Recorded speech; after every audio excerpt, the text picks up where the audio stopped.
गेल्या 3 दिवसांपासून नगर मनमाड महामार्गावर अपघातांची मालिका सुरू असून आज पहाटे अंकाई शिवारामध्ये लोखंडी स्टील घेऊन जाणारा कंटेनर महामार्गाच्या मधोमध पलटी झाला।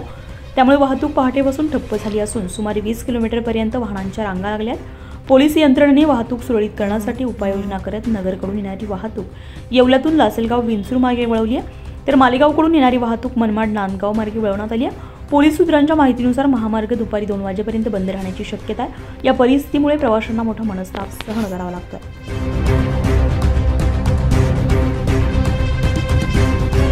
आम्ही जवळजवळ 2-3 तासापासून इथं पाठपत्री 2-3 तासापासून इथं ट्रॅफिक मध्ये सामना करत आहे।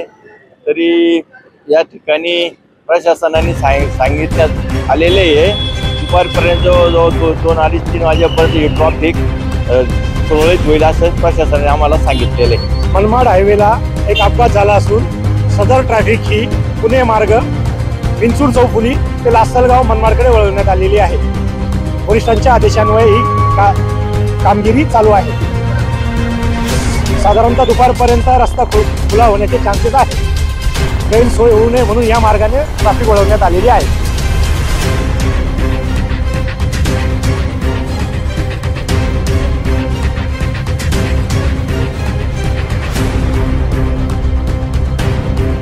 न्यूज पोलखोलसाठी नासिर पठाण, नाशिक।